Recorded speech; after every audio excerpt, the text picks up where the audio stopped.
Researchers at Harvard University looked at the issue of social mobility in various countries. And what they wanted to do was gauge the public's perspective on social mobility in their own country and compare it to the reality of social mobility in their country.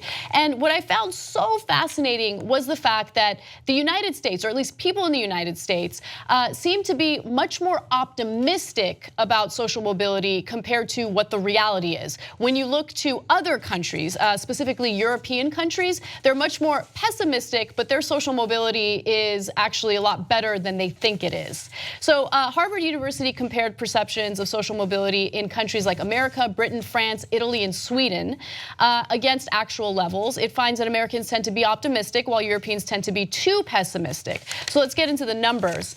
An American born to a household in the bottom 20% of earnings, for instance, only has a 7.8% chance of reaching the top 20% when they grow up.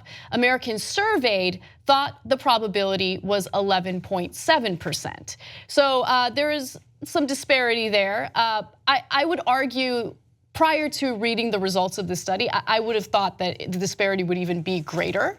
Because you're like a pessimistic European. I'm as pessimistic as can be. I just want to give one piece of context there. Sure. Because the European countries, even though they're socialist, do way better than us. In fact, the more socialist they are, the more social mobility that they have. Of course, in America, we're taught it's the opposite. No, if we have unfettered free market and we just crush everybody at the bottom, somehow that'll toughen them up and they'll get to the top. No, it doesn't toughen them up. It puts them in a hole they can't get out of.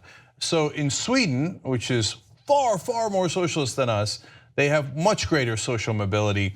In about 12%, 11.5%, 12% of the bottom 20% move on up to the top 20% in Sweden. Although in Sweden and in other European countries, they think, no, it's probably less, right? They think it's less than 10%. They actually do better than they realize. And in America, we think, oh, we got this thing figured out, man. We're all moving to the top. No. In fact, almost none of us are. No, but this is for me, I think that the results of this study are applicable to election results. That's the reason why I found this so fascinating, because what always befuddles me is when poor people vote against their best interests, vote for policies and politicians who represent policies that would be disastrous for them and their economic situation.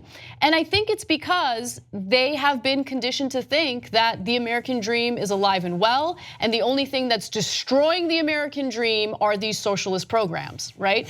And if we just vote for the person who's against these government programs that help the poor and redistribution of wealth, well then our economic situation will be far greater. But if you look at the numbers, if you look at the states that typically lean toward Republican candidates or are just straight out red states, they're often the states that require the most aid in the form of government programs, right? Whether it's welfare, food stamps, whatever it is. And so there's like a disconnect there, and it's all about perception. It's all about the way that they perceive what their future could be, even though if you juxtapose that to reality, it's a far different picture. So what we're actually really good at here in America is marketing. And so we market the American dream, and I believe it. I believe in it, and I think it's possible. And a lot of people who work here, their parents were dirt poor, or they themselves were really poor, and we rose up, and it's possible, et cetera, et cetera. But that doesn't mean we should make it harder. It means that maybe one of the ways that we got up, for example, the only reason my family got anywhere is because my dad was allowed to get a free college education. Otherwise, we'd still be olive farmers in southeastern Turkey. So that doesn't mean you crush people underneath you. It means you give them a hand up because they actually can rise if you believe in them. But America, unfortunately, doesn't. All we do is marketing gimmicks. So what percentage of people that are in the bottom 20% make it out of the bottom 20% at all, make it to the 21st percentile, not to the top, but just out of the bottom 20, only 32%. That's so sad. And again, among these 5 countries that were tested, we're rock bottom. We're the worst. We're not number 1. We're last. Britain, which has socialized medicine, and the list goes on of how much more their government gets involved, is number 1 at 38%. So it's just not true that just taking away any government help for people makes it more likely that they'll rise up. It makes it less likely. So I love this story. I find it so fascinating, and there's more that I want to share. So let's also talk about how people are likely to react to this very information, okay? When given pessimistic information about social mobility, left-wing respondents became even more likely to support economic redistribution. However, right-wing respondents' support for redistribution did not change. So if you happen to lean toward the right and you are watching this right now, you have already disregarded the information that we have shared with you.